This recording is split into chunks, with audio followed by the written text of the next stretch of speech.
Eu não deveria ter aberto aquela porta. Mas o desespero tem um cheiro muito específico. Ele cheira a mofo, a contas vencidas e ao suor frio de um pai que vê a luz dos olhos de sua filha se apagar enquanto o mundo continua girando indiferente. Se você está ouvindo isso agora, entenda que o diabo não vem com chifres e um tridente. Ele vem com uma solução lógica para o seu maior pesadelo, e ele sorri com dentes brancos demais, enquanto estende a mão para tirar você do abismo. Hoje, minha vida é um santuário de orações e luzes acesas, mas o que eu carreguei na alma durante aqueles anos não pode ser lavado apenas com água. Eu vendi o que não me pertencia para salvar o que eu mais amava, e o preço cobrado foi cada grama da minha paz. Minha vida era o que muitos chamariam de comum, e eu daria tudo para voltar a essa mediocridade. Eu tinha a Sara, minha esposa, cujo riso era o único som que conseguia silenciar o barulho do trânsito lá fora. E a pequena Maia, nossa menina de 6 anos, que colecionava pedras lisas do jardim como se fossem tesouros. Vivíamos em um sobrado apertado, onde o assoalho rangia sob nossos pés, mas era um som de lar. Até que o silêncio se instalou. Primeiro foi o diagnóstico da Maia, uma doença degenerativa rara, daquelas que os médicos pronunciam com nomes latinos complicados, enquanto evitam olhar nos seus olhos. Depois veio a minha demissão da gráfica. Em 3 meses, eu era um homem oco, observando minha esposa chorar escondida no banheiro, enquanto as máquinas de suporte à vida na sala de estar bipeavam um ritmo de morte iminente. Antes de continuarmos por este caminho sombrio, peço que você fortaleça o nosso círculo de proteção. Clique no botão de inscrição e deixe o seu like. Neste canal, a luz da informação é a única coisa que mantém as sombras sob controle.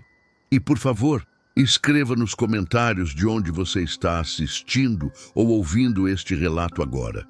Saber que existem outras almas despertas ao redor do mundo me ajuda a sentir que não estou mais sozinho nesta vigília. Foi em uma dessas noites de chuva ácida, quando o cheiro de terra úmida se misturava ao odor metálico dos remédios, que ele apareceu. Eu estava em um bar de esquina, o tipo de lugar onde os homens vão para desaparecer antes de voltarem para casa. Ele se sentou ao meu lado sem pedir licença. Não sei o seu nome real até hoje. Apenas o chamava de Mestre Elias. Ele não parecia um bruxo de cinema. Usava um terno cinza impecável que parecia repelir a sujeira do balcão pegajoso. Mas seus olhos eram de um cinza tão pálido que pareciam 2 moedas de prata cegas. Ele não perguntou o que eu tinha. Ele simplesmente descreveu o quarto da minha filha, a cor das paredes e a exata frequência do monitor cardíaco que a mantinha viva. Elias sabia de tudo. Ele sabia do meu saldo bancário negativo e do nó que eu sentia na garganta toda vez que olhava para o rosto pálido de Sara. Sua voz era como seda deslizando sobre vidro quebrado, um tom baixo e constante que parecia vibrar dentro do meu crânio em vez de entrar pelos meus ouvidos. Ele me disse que o mundo era regido por correntes de energia, que a ciência era burra demais para entender e que a saúde da minha filha era apenas uma questão de redirecionar o fluxo certo.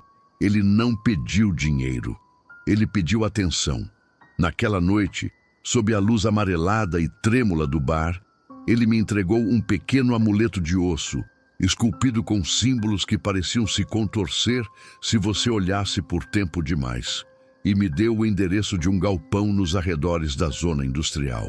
Na semana seguinte, movido por uma coragem que só nasce do luto antecipado, eu fui até lá.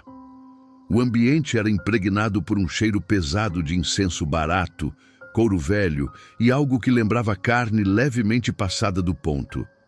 Elias estava lá, esperando nas sombras. O ritual foi simples, quase decepcionante de início. Não houve sacrifícios de sangue naquela noite.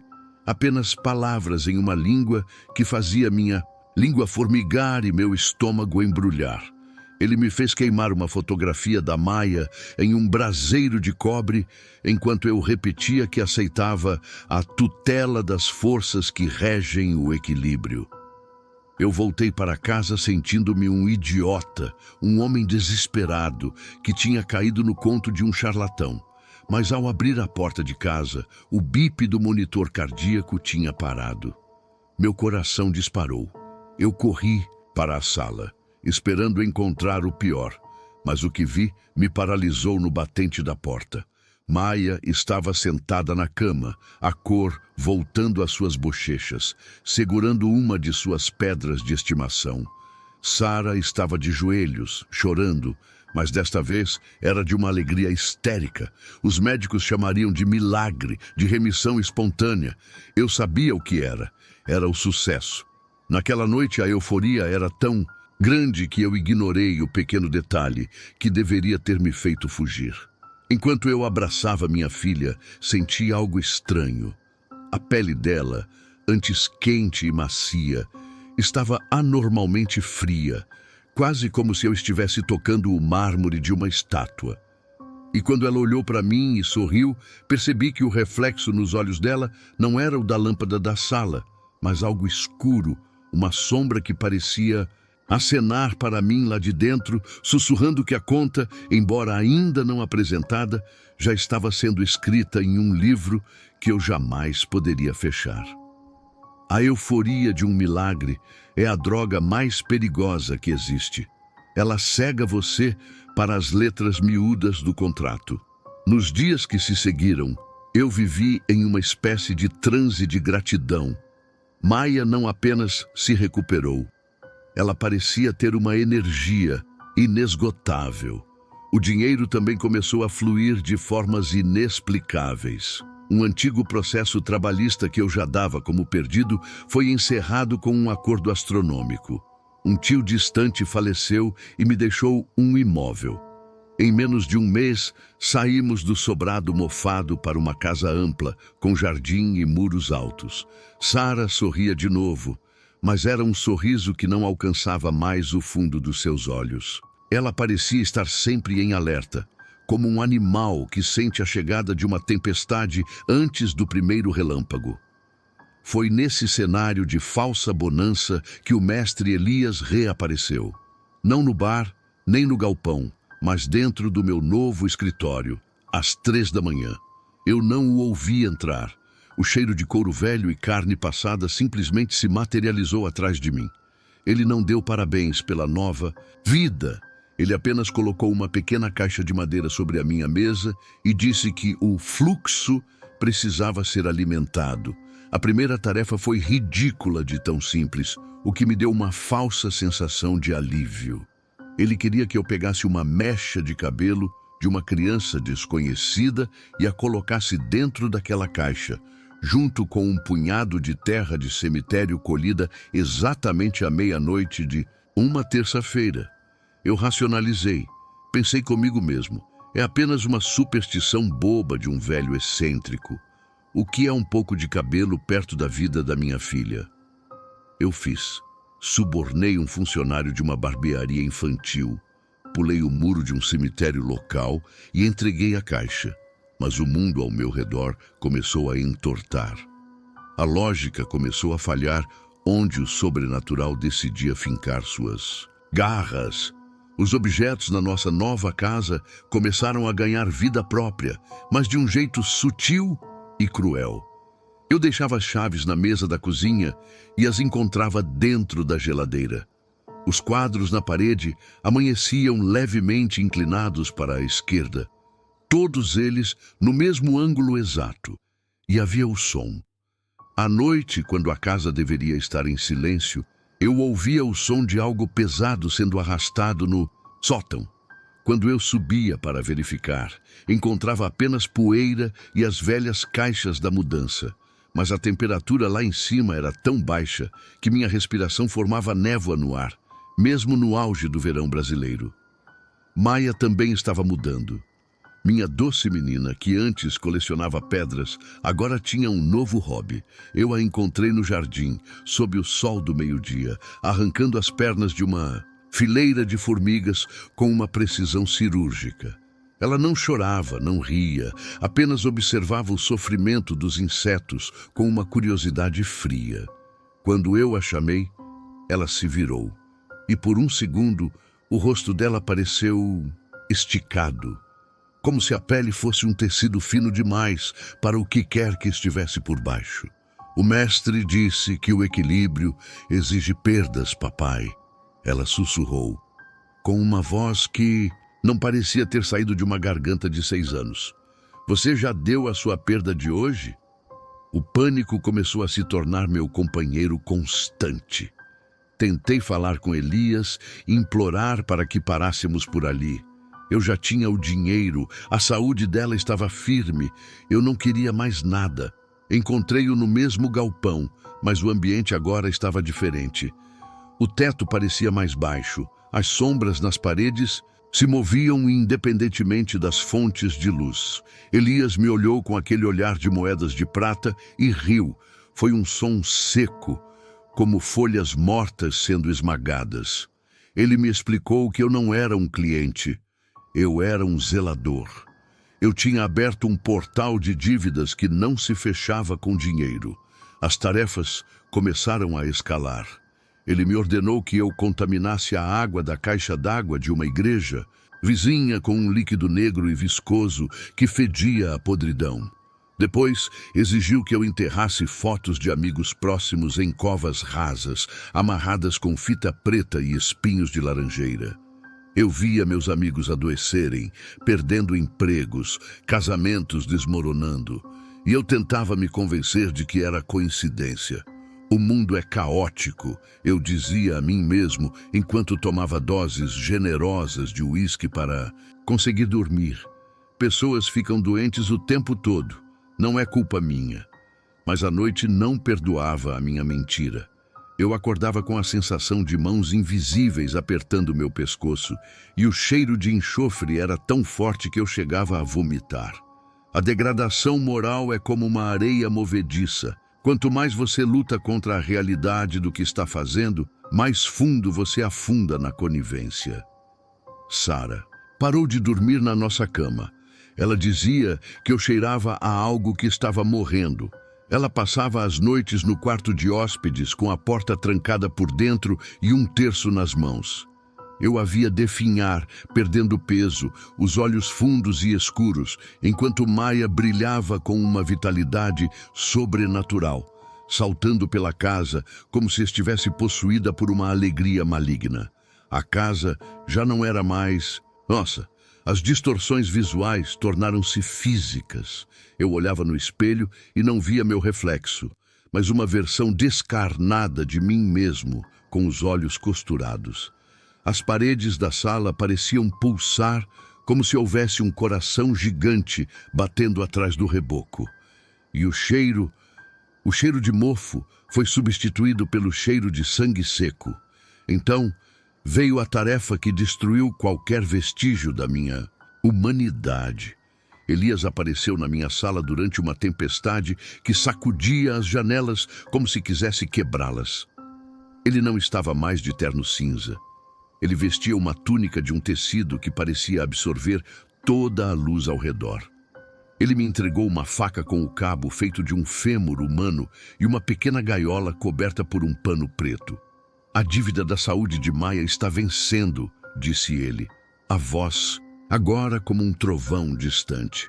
As sombras estão com fome e elas não aceitam mais cabelos ou fotos. Elas querem um sacrifício de inocência que venha do seu próprio sangue, mas não da sua filha.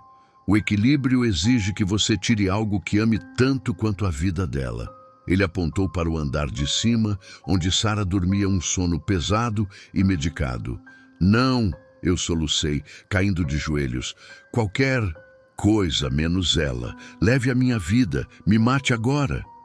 Elias se inclinou, o rosto a centímetros do meu. O hálito dele era o cheiro do abismo. Sua vida não vale nada para nós. Você já a entregou no dia em que queimou a foto da sua filha. Você tem até o nascer do sol para provar que merece a vida que recebeu. Se o sol tocar o horizonte e o altar não estiver pronto, Maia voltará para o estado em que a encontrei, mas desta vez ela não morrerá rápido. Ela apodrecerá viva durante décadas e você assistirá a cada segundo. Ele saiu, deixando a faca de osso sobre a mesa de centro. O silêncio que se seguiu foi o mais aterrorizante da minha vida. Eu olhei para a escada, ouvi o ranger do assoalho no quarto da Sara. Ouvi o riso abafado de Maia no quarto ao lado. A lógica falhou por completo. Eu peguei a faca. O peso dela na minha mão era o peso de 1000 almas condenadas. Eu não era mais um pai ou um marido. Eu era uma ferramenta das trevas, um animal acuado em uma armadilha que eu mesmo ajudei a construir. Subi os degraus um a um, sentindo que o ar estava ficando cada vez mais denso, como se eu estivesse caminhando no fundo do oceano. Quando cheguei à porta do quarto de Sara, a maçaneta estava quente, quase queimando. Eu a girei lentamente. O plano original de Elias era o sacrifício dela, mas na minha mente distorcida pelo medo, eu achava que podia enganar o mestre uma última vez. Eu não ia matá-la. Eu ia fazer algo que aos meus olhos de bruxo iniciante era menos pior, mas que na verdade era a chave final para a minha prisão eterna. Eu entrei no quarto, não para tirar a vida de Sara, mas para realizar o ritual de transferência de sombra que Elias havia mencionado meses antes como um tabu absoluto. Eu pretendia marcar a alma da minha esposa com o selo do pacto, sem o consentimento dela, transformando-a em uma bateria espiritual para as entidades que sustentavam Maia. Enquanto eu me aproximava da cama, faca em punho para colher o sangue necessário para o selo, Sara abriu os olhos. Ela não gritou. Ela apenas me olhou, com uma tristeza tão profunda que a faca quase caiu da minha mão. Eu já sabia que você viria, meu amor. Ela sussurrou, a voz carregada de uma calma sobrenatural. Mas você esqueceu de uma coisa. Você não é o único que o mestre Elias visitou nesta casa. Naquele momento, as sombras nos cantos do quarto se ergueram como colunas de fumaça sólida. E eu percebi com um horror que gelou minha alma que o verdadeiro ritual nunca foi sobre a morte de Sara, mas sobre quem de nós dois se entregaria primeiro à escuridão total para salvar o outro. O sucesso tinha sido o maior de todos os disfarces. O quarto explodiu em sombras. Sara não era mais minha esposa. Era um espantalho de agonia, os olhos revirados, a boca aberta em um grito mudo que emitia apenas um som de estática de rádio. A faca de osso em minha mão começou a vibrar. Ela estava faminta. Saia de perto dela! Eu gritei, mas minha voz foi engolida pelas paredes. As paredes latejavam. O papel de parede de flores que Sara escolhera com tanto carinho começou a escorrer como pus. Debaixo do reboco não havia tijolos. Havia carne, uma massa fibrosa, avermelhada, que pulsava no ritmo do meu coração acelerado. A casa era um estômago. E nós estávamos sendo digeridos. Eu recuei. Tropecei no tapete que agora parecia feito de cabelos humanos. Corri para o corredor. O ar estava saturado com o cheiro de ozônio e carniça. Eu precisava chegar até a Maia. Eu precisava tirar minha filha daquele pesadelo. Maia! Meu grito ricocheteou no teto baixo. A porta do quarto dela estava selada. Não com uma tranca, mas com uma membrana viscosa, uma pele translúcida que crescia do batente. Eu golpeei a membrana com a faca de osso. Um líquido quente e escuro espirrou no meu rosto. O cheiro de enxofre me fez ansiar por ar, mas o ar era fumaça. Lá dentro, o silêncio era pior que os gritos. Maia estava de pé no centro do quarto. Ela não estava brincando com pedras. Ela estava flutuando a poucos centímetros do chão. Seus pés estavam voltados para trás. Suas articulações estalavam como galhos secos. Ela olhou para mim. Não havia íris, não havia pupila. Apenas 2 poços de um vazio absoluto que pareciam sugar a luz da lanterna que eu carregava. O mestre está com fome, papai. A voz dela era um coro de 1000 insetos zumbindo. Você não entregou a mamãe. Agora, o banquete é maior. Um estrondo abalou os alicerces. O chão da sala, no andar de baixo, cedeu. Eu ouvi Elias, mas não era a voz do homem de terno cinza. Era um som gutural, algo que vinha das entranhas da terra, um ruído de placas tectônicas se chocando. Eu desci as escadas saltando degraus que se transformavam em dentes. Na sala, a figura de Elias estava parada sob o lustre quebrado. Mas ele estava mudando. O terno cinza rasgou-se como papel. O que saiu de dentro não tinha ossos. Era uma massa de sombras e tentáculos pálidos, uma coluna de fumaça sólida que se esticava até o teto. O rosto dele era um erro. Os olhos de moedas de prata estavam em posições diferentes, girando independentemente. Ele não tinha nariz, apenas fendas que sopravam um hálito de terra fria de cova. Você achou que podia negociar com o infinito? A entidade rugiu, sem mover a boca. Você achou que sua ética de macaco tinha algum valor aqui? Eu renuncio, eu berrei, empunhando a faca. Eu quebro o pacto. Eu não quero o dinheiro, não quero a casa, leve tudo de volta. Elias soltou uma risada que vibrou nos meus dentes. O pacto não é uma troca de mercadorias, verme. É uma colonização. Eu plantei minha semente na sua linhagem no momento em que você aceitou o primeiro milagre. Maia não é mais sua. Ela é o meu receptáculo. Ele se moveu. Não andou. Ele deslizou, distorcendo o espaço ao seu redor. Um tentáculo pálido, frio como gelo seco, chicoteou o ar e me arremessou contra a parede. Minhas costelas estalaram. O gosto de ferro inundou minha boca. Sangue. O meu sangue estava sujando o chão da minha casa. Eu vi Sara rastejando no topo da escada. Ela tentava chegar até Maia, mas as sombras a puxavam pelos tornozelos. Ela me olhou. O desespero nos olhos dela me deu uma clareza que eu não tinha há meses. Não havia saída lógica, não havia plano. Eu olhei para a faca de osso. Ela brilhava com uma luz doentia. Elias avançou novamente. A forma dele ocupava toda a sala agora. Ele era um tumor de escuridão crescendo sobre a realidade. Ele estendeu uma garra em direção à escada, em direção à minha família. Elas são minhas, ele sibilou.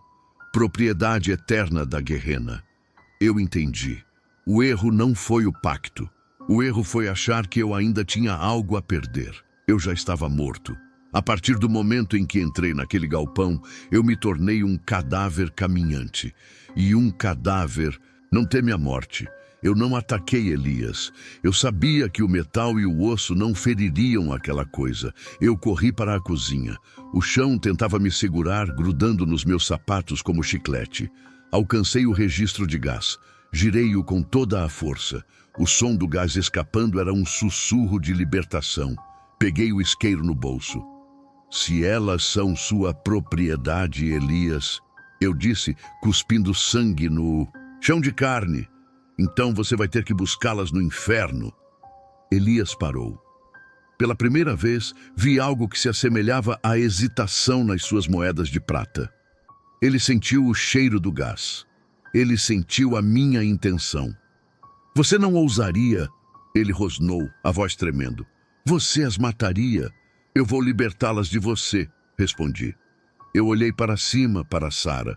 Eu vi Maia no topo da escada, seu rosto voltando ao normal por um milésimo de segundo, as lágrimas escorrendo pelos olhos negros. Ela estendeu a mão para mim. Papai, ela sussurrou. Naquele momento eu não vi a entidade. Vi minha filha. E soube que, para salvá-la de uma eternidade de servidão nas trevas, eu precisava destruir o mundo que eu mesmo criei. Eu risquei o isqueiro. A explosão não foi apenas de fogo. Foi de luz e som. Senti minha pele ser arrancada pela pressão. Mas antes de perder a consciência, ouvi um grito que não era humano. Era o grito de Elias sendo expulso, a vibração de um parasita perdendo seu hospedeiro. O fogo purifica. O fogo consome. Eu acordei no jardim. O gramado estava queimado, formando um círculo perfeito de cinzas ao redor da carcaça fumegante da casa. O sol estava começando a nascer. Um fio de luz dourada cortando o horizonte. Minhas mãos estavam em carne viva. Minhas roupas eram trapos pretos. Sara estava a poucos metros, tossindo, abraçada a Maia. Maia estava chorando. Choro de criança de verdade. Choro de dor, de medo, de vida. O brilho negro nos olhos dela tinha sumido, mas Elias não tinha morrido. Coisas como ele não morrem. Eu vi, entre os escombros fumegantes, o vulto de um homem de terno cinza. Ele estava ileso. Ele ajeitou a gravata, olhou para os restos da casa e depois para mim. Ele não sorriu. Ele simplesmente inclinou a cabeça como um cobrador que aceita um pagamento parcial, mas que voltará para buscar o resto. Ele desapareceu no ar quente que subia das cinzas. Eu sabia que aquilo não tinha acabado. A casa se fora. O dinheiro se fora, mas o selo ainda estava em mim. Eu sentia o frio no meu peito, um vazio que o fogo não conseguiu queimar. Precisamos ir, eu disse, a voz rouca, levantando-me com dificuldade. Para onde? Sara perguntou, a voz quebrada. Eu olhei para o horizonte. No topo de uma colina próxima, a cruz de uma pequena igreja evangélica brilhava com o primeiro raio de sol. Era uma construção simples de alvenaria branca, longe de toda aquela riqueza maldita que quase nos destruiu. Para onde a luz ainda tem autoridade, respondi. Nós começamos a caminhar. Cada passo era uma agonia. Mas pela primeira vez em meses, eu não sentia o cheiro de enxofre. Eu sentia o cheiro da manhã. O caminho de volta seria longo, cheio de jejuns, orações e batalhas que ninguém mais veria. Eu sabia que as sombras tentariam voltar. Elas batiam na minha janela à noite. Elas sussurravam meu nome no vento. Mas agora eu tinha uma arma que Elias não conhecia. Eu tinha o arrependimento. E o arrependimento, para as trevas, é como o ácido para a carne. Se você está ouvindo isso e sente que o desespero está empurrando você para uma porta sombria, pare. Não aceite o milagre fácil. O preço da cura de hoje pode ser a alma de quem você mais ama amanhã. Eu sou um ex-bruxo. Eu vi o que há do outro lado. E acredite em mim, é melhor morrer na luz do que governar nas sombras. A caminhada até aquela pequena igreja de alvenaria branca foi o começo de um fim que nunca termina. O pastor não se assustou com o nosso estado. Ele não perguntou por que nossas roupas cheiravam a carne queimada e enxofre. Ele apenas abriu a porta, nos deu água e começou a orar. Naquele momento, sob o som de hinos simples e vozes humanas que não tentavam invocar nada além de paz, eu achei que tinha vencido. Eu achei que, ao queimar a casa e renunciar aos tesouros de Elias, eu tinha rasgado o contrato. Como eu fui ingênuo. Hoje vivemos em uma cidade pequena, em uma casa de 2 quartos que não tem luxo algum. Eu trabalho como zelador em uma escola local. Sara voltou a costurar. À luz do dia, parecemos a definição de uma família que superou uma grande tragédia. Mas a luz do dia é uma máscara generosa. O horror de um pacto não é apenas o que ele tira de você, mas o que ele deixa plantado no seu sangue. O sucesso que Elias me deu era uma dívida que o fogo não pôde quitar totalmente. Maia está curada da doença física, sim, mas ela não é mais a menina que colecionava pedras lisas. Às vezes, eu a encontro no meio da madrugada, sentada no chão da cozinha, encarando o canto mais escuro da parede. Ela não acende a luz. Quando pergunto o que está fazendo, ela responde com uma voz que parece vir de muito longe, de um lugar sem sol.